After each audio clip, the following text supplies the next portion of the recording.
یوحنا کا پہلا عام خط اور اس کا تیسرا باب جو 24 آیات پر مشتمل ہے۔ دیکھو باپ نے ہم سے کیسی محبت کی ہے کہ ہم خدا کے فرزند کہلائے، اور ہم ہیں بھی۔ دنیا ہمیں اس لیے نہیں جانتی کہ اس نے اسے بھی نہیں جانا۔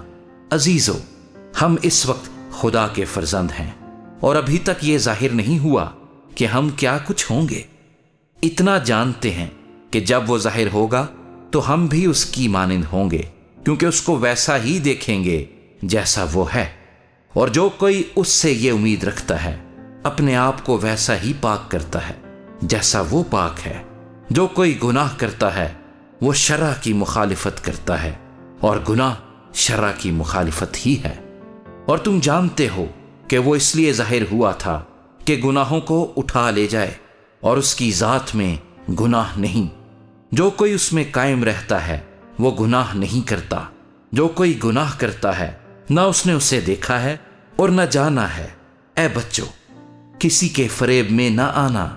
جو راست بازی کے کام کرتا ہے وہی اس کی طرح راست باز ہے۔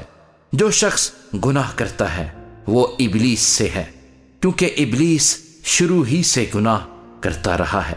خدا کا بیٹا اسی لیے ظاہر ہوا تھا کہ ابلیس کے کاموں کو مٹائے۔ جو کوئی خدا سے پیدا ہوا ہے وہ گناہ نہیں کرتا، کیونکہ اس کا تخم اس میں بنا رہتا ہے، بلکہ وہ گناہ کر ہی نہیں سکتا کیونکہ خدا سے پیدا ہوا ہے۔ اسی سے خدا کے فرزند اور ابلیس کے فرزند ظاہر ہوتے ہیں۔ جو کوئی راست بازی کے کام نہیں کرتا وہ خدا سے نہیں، اور وہ بھی نہیں جو اپنے بھائی سے محبت نہیں رکھتا۔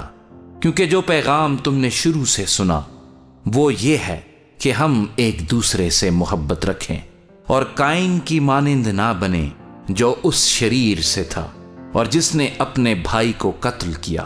اور اس نے کس واسطے اسے قتل کیا؟ اس واسطے کہ اس کے کام برے تھے اور اس کے بھائی کے کام راستی کے تھے۔ اے بھائیو، اگر دنیا تم سے دعوت رکھتی ہے تو تعجب نہ کرو۔ ہم جانتے ہیں کہ موت سے نکل کر زندگی میں داخل ہو گئے، کیونکہ ہم بھائیوں سے محبت رکھتے ہیں۔ جو محبت نہیں رکھتا وہ موت کی حالت میں رہتا ہے۔ جو کوئی اپنے بھائی سے دعوت رکھتا ہے وہ خونی ہے، اور تم جانتے ہو کہ کسی خونی میں ہمیشہ کی زندگی موجود نہیں رہتی۔ ہم نے محبت کو اسی سے جانا ہے کہ اس نے ہمارے واسطے اپنی جان دے دی، اور ہم پر بھی بھائیوں کے واسطے جان دینا فرض ہے۔ جس کسی کے پاس دنیا کا مال ہو اور وہ اپنے بھائی کو محتاج دیکھ کر رحم کرنے میں دریغ کرے تو اس میں خدا کی محبت کیوں کر قائم رہ سکتی ہے؟ اے بچوں، ہم کلام اور زبان ہی سے نہیں بلکہ کام اور سچائی کے ذریعے سے بھی محبت کریں۔ اس سے ہم جانیں گے کہ حق کے ہیں، اور جس بات میں ہمارا دل ہمیں الزام دے گا اس کے بارے میں ہم اس کے حضور اپنی دل جمعی کریں گے، کیونکہ خدا ہمارے دل سے بڑا ہے اور سب کچھ جانتا ہے۔ اے عزیزو، جب ہمارا دل ہمیں الزام نہیں دیتا تو ہمیں خدا کے سامنے دلیری ہو جاتی ہے، اور جو کچھ ہم مانگتے ہیں وہ ہمیں اس کی طرف سے ملتا ہے، کیونکہ ہم اس کے حکموں پر عمل کرتے ہیں، اور جو کچھ وہ پسند کرتا ہے اسے بجا لاتے ہیں۔